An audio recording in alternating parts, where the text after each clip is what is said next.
please assist me in welcoming Josh Wilson back to University of Newcastle. Thank you. Well, hello to everyone joining us virtually later on. So I just wanted to touch on why we're even here to start with. I've got a few colleagues, alumni from University of Newcastle. They keep asking me the same question because I'm in a few of the Facebook groups, and it's good to be in touch with people that have already graduated, walk the path that you're already trying to walk. And the question is, I've got this job offer from, say, big company A, but there's also this other smaller startup that's got this offer. Which one should I choose and why? So I wanted this talk to sort of explain some of my work history and why I've gone down that path of joining Invoice2go, and also why maybe working for a bigger company could be for you. And before I get into it, there's a bit of an analogy that I want to help convey as the take-home message. So I just want to do a bit of a survey. So how many people are doing comp sci? How many are doing software engineering? How many are doing Bachelor of IT? Yep. Any other programs I've missed? Computer engineering. Any others? Mechatronics. All right. Mechatronics? Okay. And just by show of hands, how many people are in first year? How many people are in second year? And third year? Yeah. All right, so I just want to sort of get a gauge of how many people would know about or have heard of the knapsack problem. Okay, so it's going to be an interesting discussion. So I've had two big lies told to me in my life. HSC is the hardest thing you'll ever do. University is the hardest thing you'll ever do. Wrong. Being an adult is the hardest thing you'll ever do, and I'll explain why. The knapsack problem is you've got a backpack, you're trying to pack it with as much value as possible, but each item has a size and a weight. You can only fit so many things in that knapsack. So these things are a cost. So you're trying to maximize value, but minimize the cost. That backpack is your life. So there's only so many things that you can fit into your life. So you're trying to get the most value, so job satisfaction and all these sorts of things. But the other things are like, can I afford to study? Do I have the time to achieve these things? I originally wanted to be a pilot, but because of my family background, I didn't have the financial resources to do that sort of training to get into that path. So sometimes you're just limited by what you can and can't do. But the knapsack problem in itself is an MP hard problem. So that's one of the hardest sets of problems that you could possibly try to solve.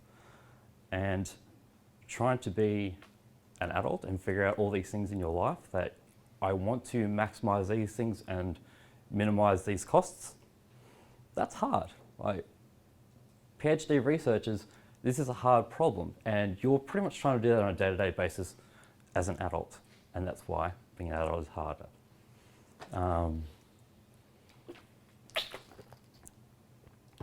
One of the other things that I've come to sort of figure out is when you're planning ahead what you would like to do with your career, I sort of took inspiration from some search algorithms. So if you've encountered the greedy search algorithms, where it's at any given point, if you're searching through a maze, you just look at what's the least cost. You're just looking at a narrow band of what's immediately in front of me, what's the easiest option. These are greedy search algorithms. But some of them, so a greedy search algorithm will get you a optimal solution, but not necessarily the global optimum solution. So trying to find, you want to get to your goal with the least amount of cost, you'll get a pretty good solution doing these greedy algorithms. But if you think bigger picture as well as short term, which is what the A-star search algorithm does, you're not looking at just what's the cheapest cost. They've got other heuristics of what are the bigger factors going on in my life? What's the cost between where I am right now and my final goal, and they balance these trade-offs. So that's one of the other things that I wish, if I was sitting right there, someone told me when I was in uni, that think about the decisions you need to make right now, but also some of the decisions you want in 5 years' time and 10 years' time. So I think if I was sitting there right now, my biggest goal would be, all right, I just want to pass courses. That's my short-term goal. Please make degrees. But I also want to get a job. But I think everyone here would be under the same sort of catch-22 problem where it's like, all right, every company wants someone who's 22 with 30 years of experience. Where do I get this experience? It's a nightmare and it's impossible. So I did get some good advice from the careers office. Look at job adverts from when you're in first year. Don't need to apply for them, but look at them. You can see how many jobs are around in Newcastle area, maybe up the Upper Hunter, or Sydney, Central Coast. You can get a good idea of how many jobs are even around. Look at those selection criteria. What do they want from you? Keep an eye on those things. So this is where I get into the, think about those long-term goals. You need to start working now on learning these skills. So if I want to have that skill set in 4 to 5 years' time, and all right, I'm pretty experienced, I've got all these portfolios under my belt, I can show these things when the time comes that I want to apply for these jobs. Start looking in advance on planning what you will need for these things. So they're the sort of two metaphors that I want to guide us through. So just by show of hands, how many people are already working in industry? Couple? So I know, so I did a combined degree. 5 years is a very long time, but it actually wound up spanning 7 years for me because I was working part-time as well. And once I started working in industry, things kind of changed with lectures as well. It's like I started tuning out some of the crap. They do go on with a lot of, all right, this is all the theory possible you would need to know. You don't actually need to know. There is what you would actually use in industry. So if you can try to line up a cadetship or an internship, that's very valuable early on before you even finish. Get that sort of work under your belt. If you can't find that, I highly recommend getting a website, getting a LinkedIn profile, and just building out these things for the sake of making your own startup. Like, you are your own business, because end of the day, my best client is Invoice2go. I'm selling my skills to Invoice2go. They're my best client, so I treat them well, they treat me well. But end of the day, I could sell my skill set to anyone else. You're trying to build up what is your value, and you want to sell that skill set to a company one day. So when you go to put in that bid for, here are my skills, you want to be able to show them, how professional am I? What can I do? And things that are available today that weren't available when I was trying to do this, AWS is fantastic. You've got the free tier, so you can have a website, domain registration's about $20 a year. I think most people could be able to, don't have 4 coffees in a year, and you can have domain registration. And you've also got free resources on AWS for a year. After that, then that's where you get a fun experiment in how do I minimize my costs. I've managed to get my website running for, it's like $5 a month. Again, I'll forego 1 coffee a month just so I can afford to have that website up. But I think that's an interesting lesson in do it for the sake of doing it. Make yourself your own business and your own brand, and work on that, and also showcase what you've done, build your portfolio out so you've got these skills easily on display when the time comes to sell yourself. So My first job in industry was working for a company called BAE Systems. So they're on the RAF base in Williamtown. If you're going to work for any of these defence contracting companies, do be aware that there is a security clearance process which takes at least 6 months, could be up to 12 months. The questions are very intense and they try to vet everyone around you. Funnily enough, the visa process to get into Russia has the same set of questions. Fun fact. So I worked for BAE Systems for about a year and a half to 2 years. So I was working there as a cadet. I was there 2 days a week, but also trying to study as well. It was a very full-on learning curve because it's a very large and well-established company. And the average age group would probably be in their 30s, but I was in my early 20s.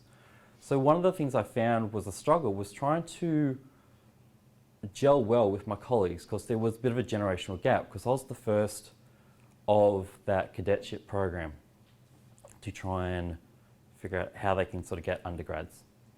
So I found that really hard to gel, but I also didn't appreciate the senior engineers and mentors at the time because there was this one guy in particular that if I wanted to waste time or if I accidentally asked him the wrong question, you'll get a 2-hour brain dump. You just offload everything he possibly knew about a topic, which sometimes was fun. It's like, oh, I don't want to do this project. I'll just go ask Anthony. All right, hey, what about this? And it's like 2 hours later. Meanwhile, he's like sipping on his tea. He's like, oh, it's gone cold. And he made 3 cups of tea and he's really his brain dump. But a few years later, I find everything that Anthony had said is infinitely valuable, which gets me to another point, mentors. Mentors are thoroughly important and quite often they'll appear when you least expect it and you don't realise it. If people are giving of themselves information, like I'm trying to do here, because they've walked that path before, take what you want from it, it might be handy later. And I know quite a few things that Anthony's said to me at the time, I didn't appreciate, but a couple of years later when I was working for Invoice2go, I'm like, oh, that's why he was saying that, because BAE Systems is established for a reason, because they've gone through all these growing processes. They've already got to that, we're a large company point. You don't just be a big company out of nowhere, suddenly there's 1,000 people all doing this. It starts from somewhere. But it's when you're thrown into the mix of it, it's very hard to understand why, because it's probably been years of trying to figure these things out as to why that company does things a certain way. But there wasn't a particularly formal mentoring process. So quite often I'd just be stuck in a corner like, I don't know what I'm doing. I try to ask other people around me, hey, I'm stuck, help. They're like, oh yeah, we'll get to you. A year and a half of that and nothing that I worked on ever got deployed. Very soul crushing. So these are some of the factors you need to weigh up when you're working for somewhere. It's like, are they looking after that onboarding process? Are they nurturing your growth? If they're not, you could be somewhere else where a company is working hard to nurture you and your growth.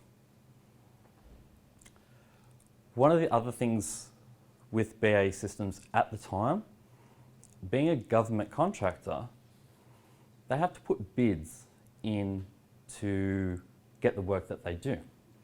Because there was a change of government at the time, they were rolling back the amount of funding they were applying for defence contracts.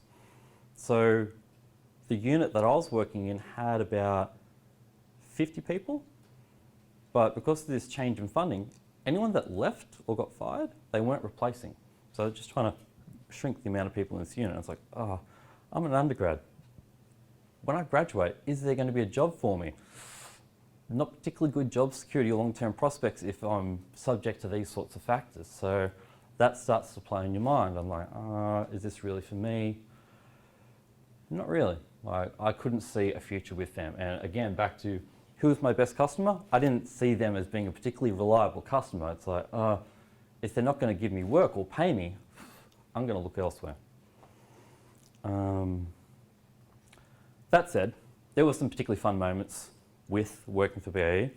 I did get to use the FA-18 Hornet simulator that they use for training pilots. I even had a pilot teach me how to take off and land. Well, crashed a few times, but then I eventually landed one.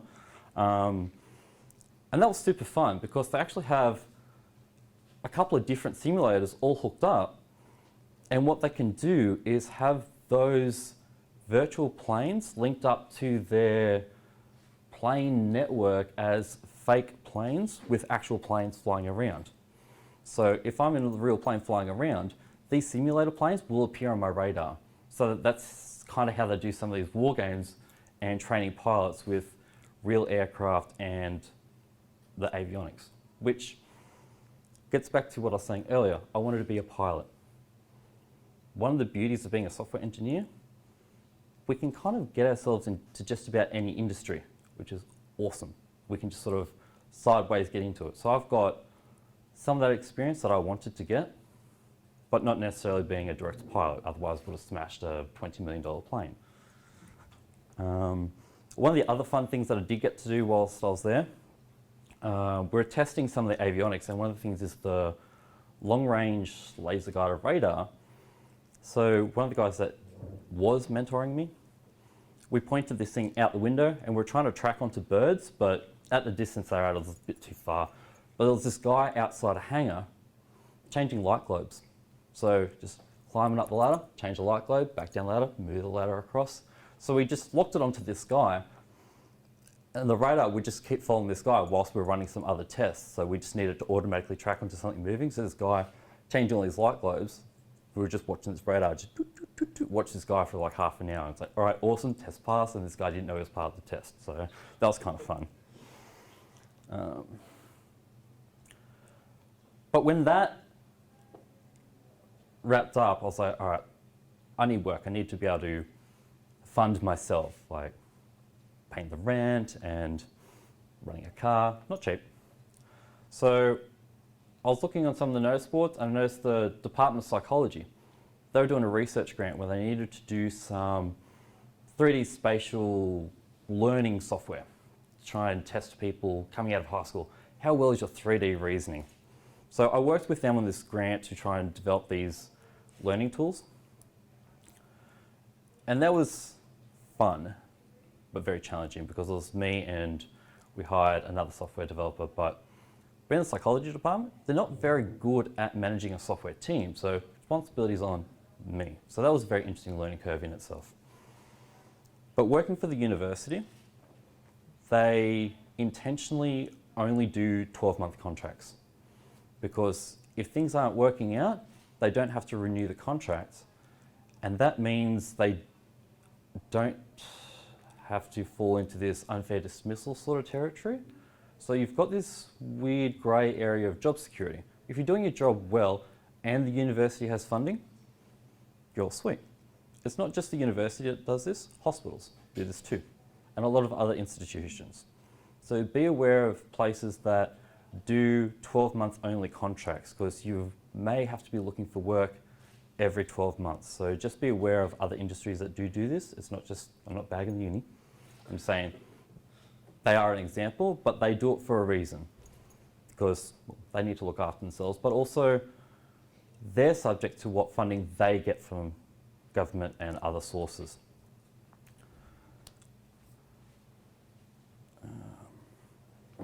So working on that research grant, it was an interesting learning curve because I had to be very responsible for my time and I had to mentor myself. I wasn't getting that experience from anyone else really helping me. I had to figure that out for myself and those deliverables. But I think one of the more funny parts about that was when we had to do the research grant, here's our final demonstration. I was told there's going to be 4 people from the grant board I had to give the presentation to. All right, yep, all set up. 40 people came in and like, okay, so this is happening. But I've been working on it for 12 months and I knew my stuff, fantastic, research board was like very happy. Cool. But that ran out. There wasn't another grant because some other university got awarded the follow-on grant, so I needed to find work again. So I managed to line up work at a company in Wall's End called Qvalent. You may have heard of them. They're a subsidiary of Westpac, so they work for a bank. This was a very interesting turning point in my career because there were mentors. It was very close to where I live.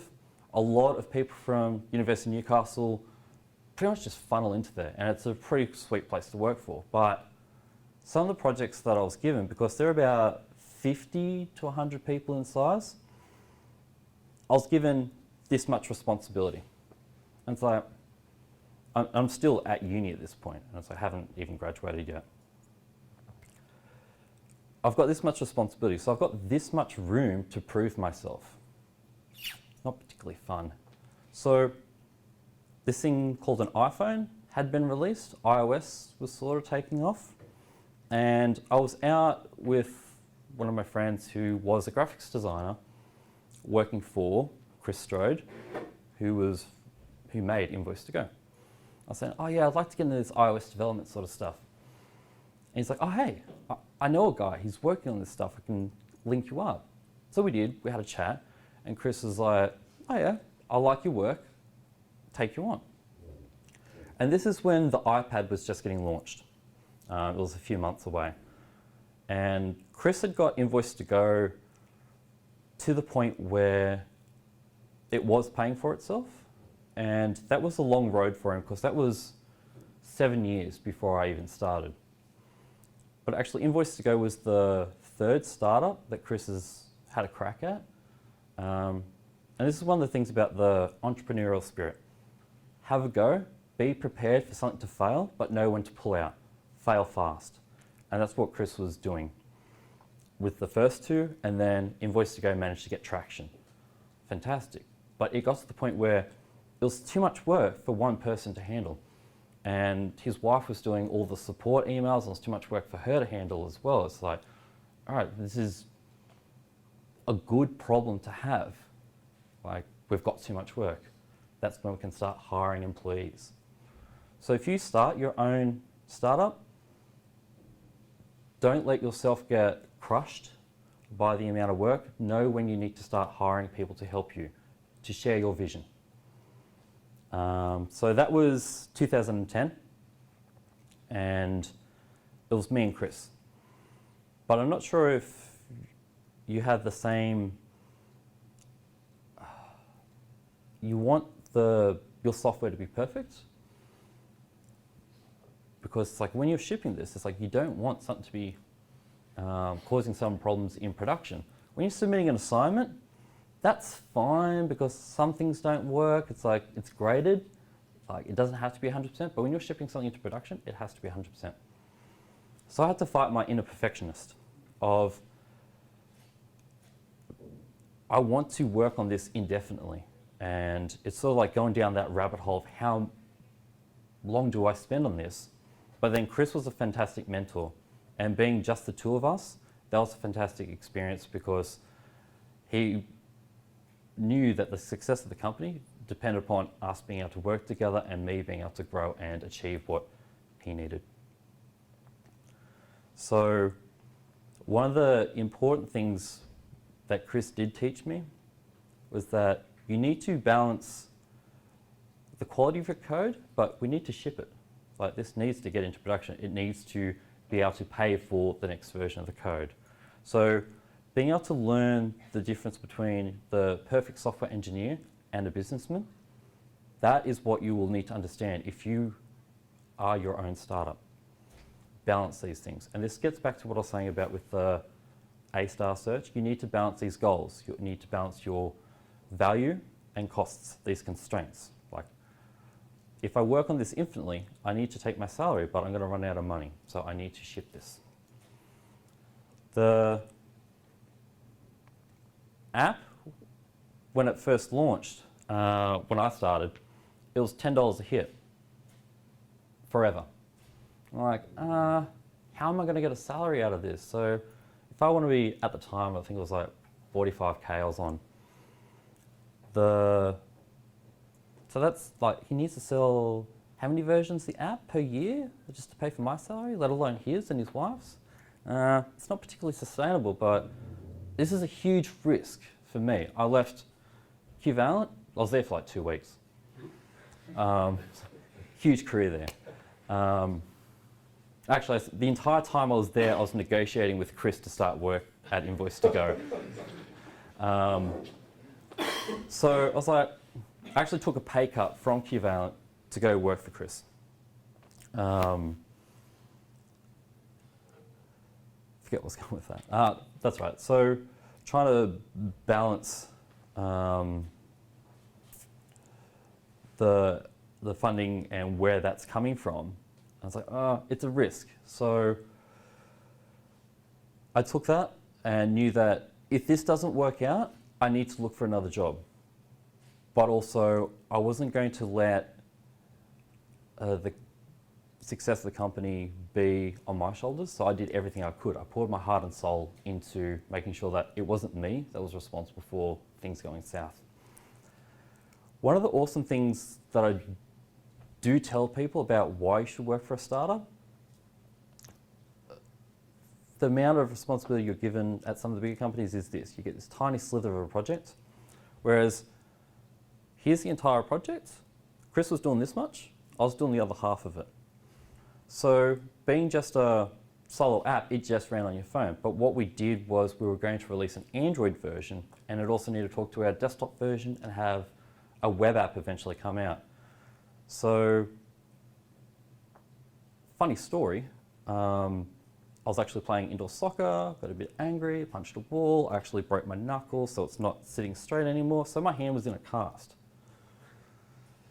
For about 6 weeks. During that 6 weeks' time, we wrote our syncing model. So we could actually have our data syncing between Android and web app, and that's actually what code is still running our syncing architecture right now. So I literally wrote that single-handedly.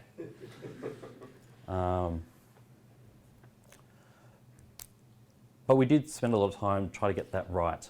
So that was one of the things where it's like, this is the integrity of our data, so we're going to make sure this is right.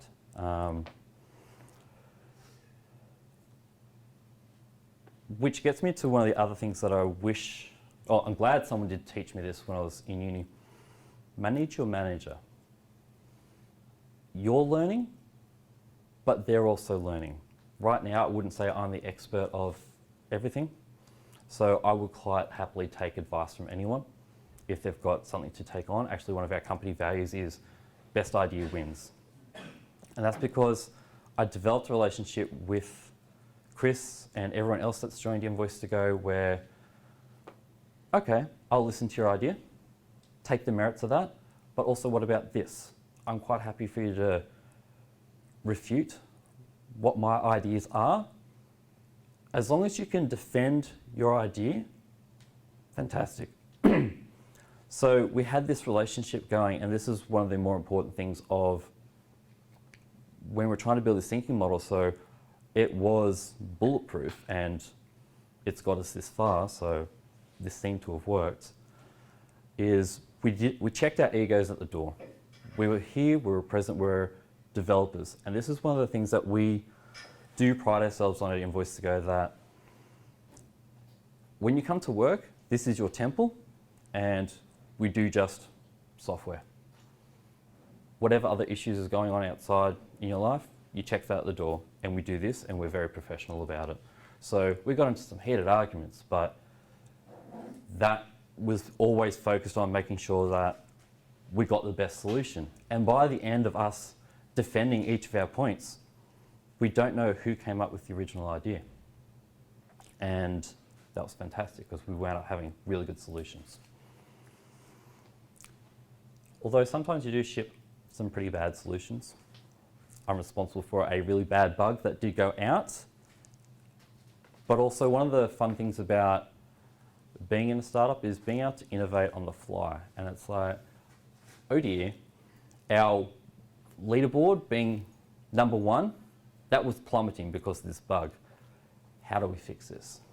So in one of the discussions, I was like, we need a way for the app to be able to dial back to the server and say, hey, are there any messages that I need to tell our customers?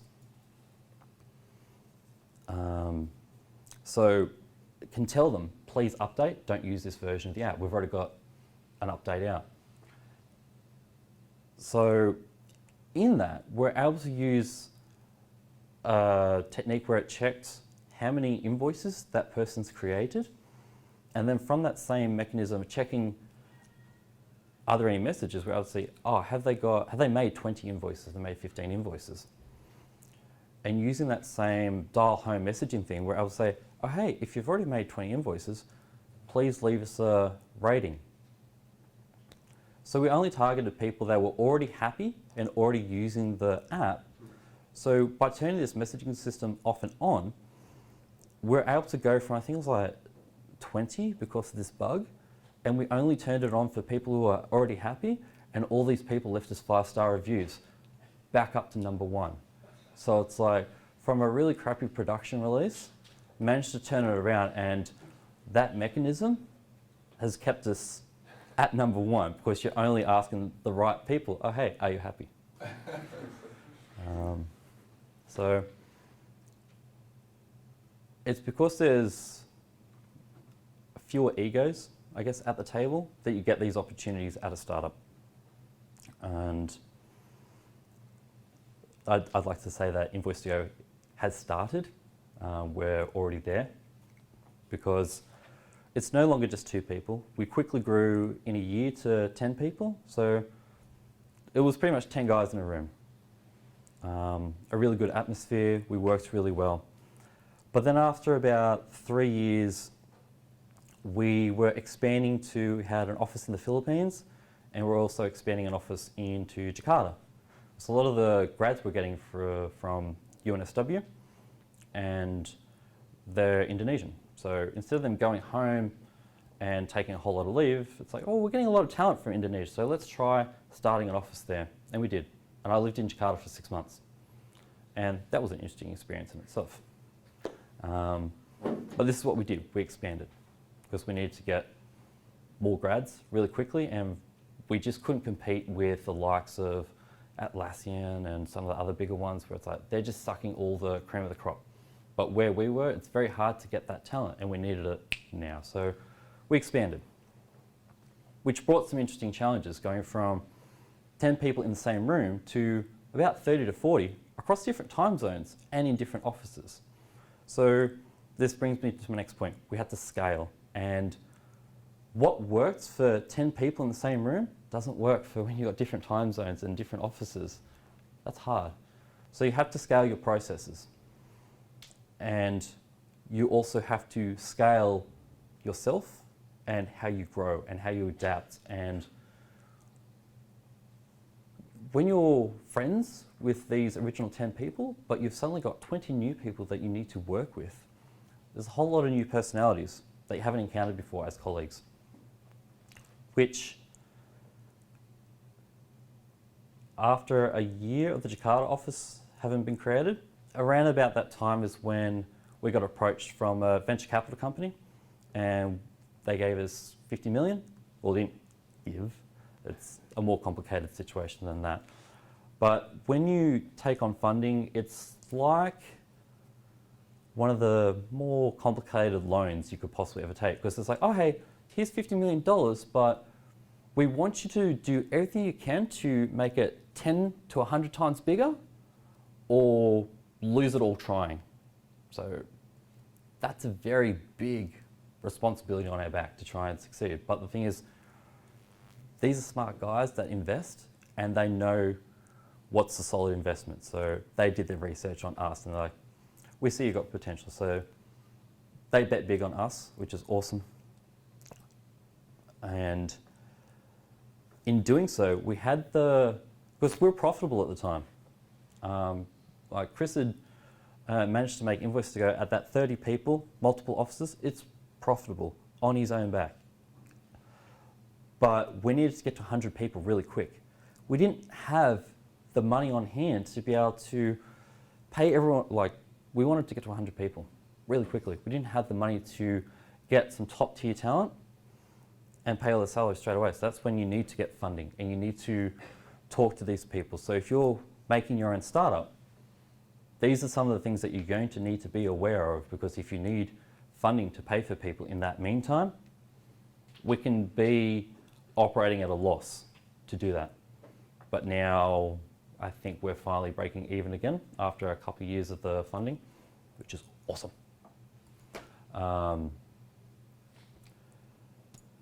But one of the things that you do need to be aware of, going to that 50 to 100, we're now in 4 offices. So we've got an office in, it was Palo Alto at the time, but now we've moved to Redwood City because Palo Alto is crazy expensive for real estate. So we're now in Redwood City. You wind up with a lot of different personalities and people from all over the world. You need to learn to work with these people. Don't, and this is where office politics starts to creep in. When people don't check their ego at the door and just like, you know what, I don't like that person, I'm not going to work with them, and being petty about these things. Be the better person. Don't let these things ruin what is already a good job. So we've tried to make this one of the company values that we have, where part of the checking your ego at the door, it's like, learn to work with everyone. And I know when I was going through uni, there would be those few people that's like, oh, I don't like that lecturer, or I find them really hard to understand. What are you doing to try and understand them, rather than, oh, it's on them to try and understand me. It's on them to make me understand. What are you doing? I think that's an important lesson to learn in university and in the workplace. And I think that's what's helped us scale to 100 people and being able to work together, which I want to bring back to a lot of the lessons that I learned from BAE Systems. They're a well-established company and they had a lot of rigor and process, and I didn't understand that at the time. But having seen Invoice2go grow from 2 people to 100, that makes a lot of sense now. Because a lot of the things that you can do with people all in the same room don't scale to 4 offices in different time zones, and you need that rigor. Because if you're shipping stuff and it's breaking in production, you're not producing value. And you need to produce value for the customers to want to pay for that. And it's like, why would I want to pay for something that's not working for me? And that is a lot of the background information I want to give about the difference between smaller companies, bigger companies, the room for growth, the mentoring, job security, the amount of autonomy that you get. One of the other things I forgot to touch on is there wasn't particularly much work at the time in Newcastle, so I knew I had to commute abroad if I wanted to get these better opportunities. So we wound up starting the office in Central Coast, but then later on moved to Sydney. I still live in Newcastle. I actually rode my bike in today. But I have to commute to Sydney. So getting back to the knapsack problem, the things that are your constraints when you're trying to maximize value in your life but minimize these costs, one of these costs is my commute. But one of the constraints is, well, I'm actually getting married in 2 months, so my partner, her life goals. It's not just your goals, and that's why I was also saying about where do you want to be in 5, 10 years' time. Sometimes you don't necessarily think about what's just going in your life. You've got other people that you need to factor into these constraints. So that's why being an adult is an NP hard problem.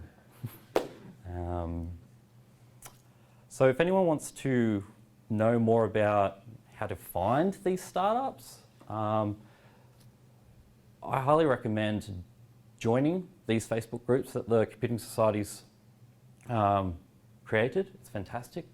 Because as you graduate, you will be alumni. You can feed this information back to the next generation and thereafter. But also there's meetup groups in and around Newcastle. There's quite a few of them. And it's through this networking that you find out about these smaller startups and these opportunities, because quite often they won't advertise on Seek or job search or whatever. So it's harder to find these opportunities. So networking, going to these sorts of events and talking to people. I do try to push a lot of the Invoice2go stuff in the Computing Society thing because we're always hiring at this point. And yeah, any questions? It's probably a huge brain dump. I have a question. So you highlighted the importance of working in an organisation that's willing to develop you as a person, right? Could you give some examples of how Invoice2go develops an employee? Very interesting question. We're actually working on that at the moment. It's a very hard process to scale, but we do pair up engineers. So it's like here's your go-to engineer for the first 3 months. So is this essentially a mentor program? Informally. There's not a formal mentoring program, but it's very hard to sort of establish a mentoring program when sometimes the person who can be your mentor and help you is a senior, but sometimes the person who can help you is actually a junior. Yeah, sure. It's not a particularly helpful question, but there's an informal process. But it's generally, if you know someone who has the skill set that you don't have, you identify your own deficit, and it's like, all right, this person can help me. Ask. And everyone's very happy to, all right, yep, go up to their desk, cool, here's how you do it.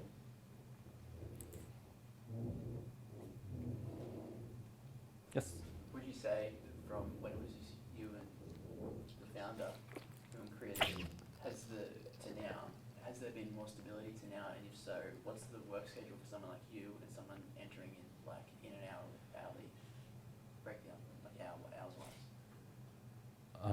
Like how many, were you working a lot more hours at the start with just you two versus now? Oh, no, just 40 hours a week. Well, caveat.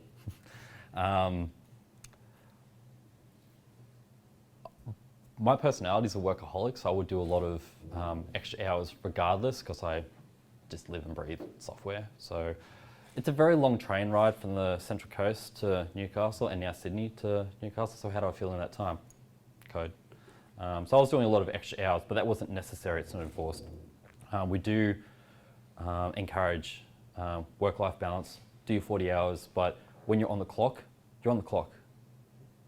When you're off the clock, try to be off the clock. Just switch off. It's better for your mental health, and you're going to be a much more productive person if you're present in just that 40 hours. There's a lot of studies that show that wind down, and you're a much better person in that your 8-hour day. Yeah, so nothing's really changed from when I started. It's the amount of hours then to now. Do you think that somebody with a naturally workaholic style is going to be better in a startup than somebody who might be a bit more reserved in their workload? No. I think someone who has a workaholic personality needs to, for their own sake, figure out how to make that balance, because that's a very dangerous thing where you can burn out. Yeah, but the problem is people like Elon Musk, where they're just always working, but it's like, at what cost? And this is the thing that I'm trying to say, like, you're always trying to balance these things. Like, you can put all your waking hours into something, but at what cost? And you need to always balance these things. Like, you're producing value at a cost of something else. Family, friends, your own health. Try to always balance these things. So I do warn against workaholic personalities, but they do have their benefit if you're just fully engaged in something. Good question. You sort of spoke about challenge and that sort of thing. Yep.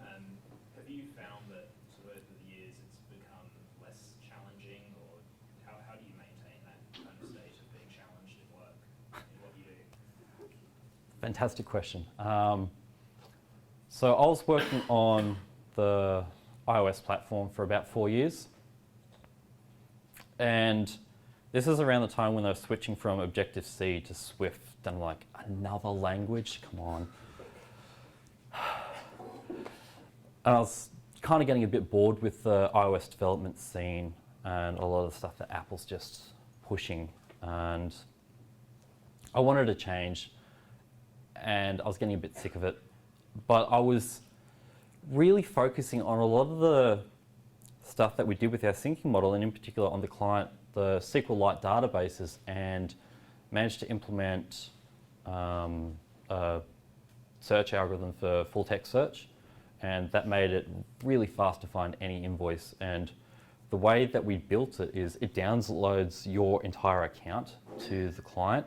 So we found we had some clients that are like, they got 10,000 invoices because it's like they got 4 years of history on their phone. And it's like the scale of just doing like a line by line database scan, it's like, that's slow as. And that's why around the time when we started to grow the company, there was a need to have someone manage our databases and have an analytics platform so we can do a lot of business reporting. And that's why I've moved into a data engineering role. And there's always challenge. And I think this is one of the things about computer science and software engineering. There's always problems to solve. But there's always new platforms, new languages, new frameworks. By God, web development, that's interesting in itself. Like, which framework do I pick?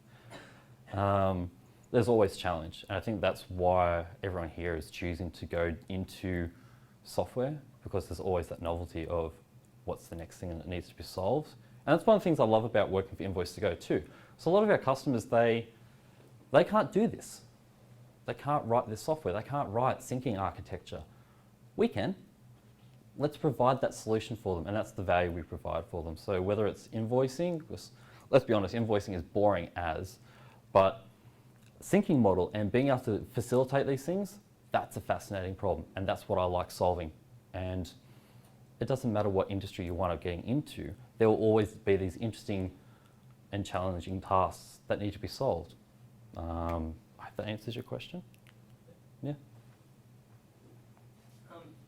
With regards to, I mean, it's very common, and particularly in your case, when you're working for a particularly small startup and you become integral to it such to the point whereby you become involved, as you had an example with the revenue problem that you were looking at, the potential revenue problem, that often when you do work for a startup, that entails not just the software development side of it, but also you actually have, as a person, have to become aware and learn about the business side of the problem. Yep. Could you discuss that a little bit? From the perspective of comparing it to working for a non-startup, for example? Well,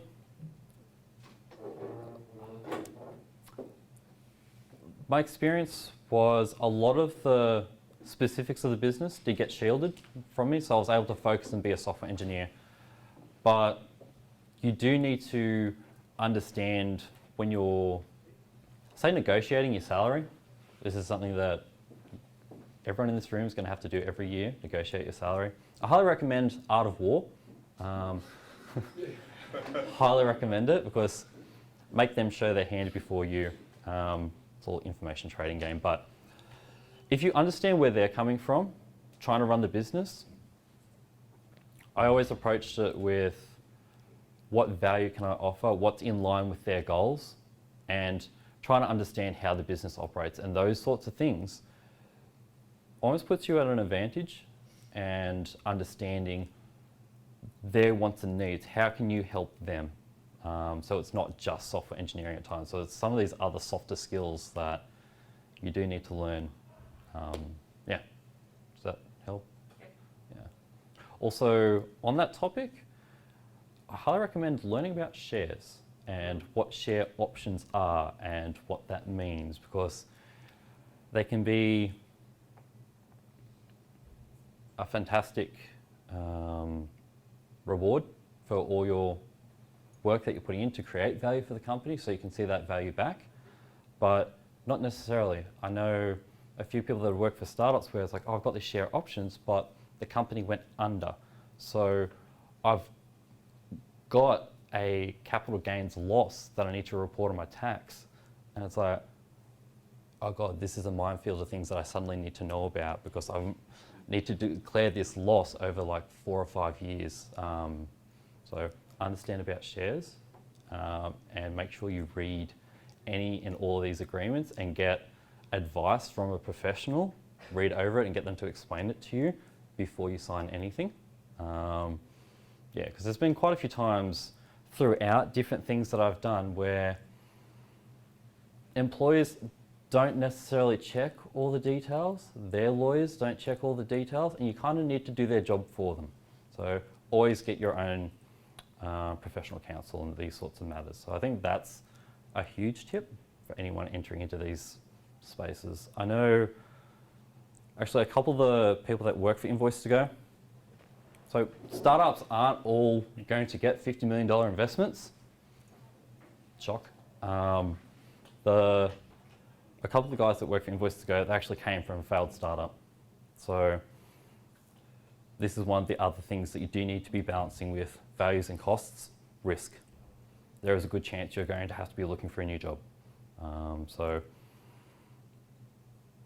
But that doesn't mean you can't get value out of that in the meantime, because you've got a huge scope of, all right, here's what I worked on, here's what I've got to show for my time here.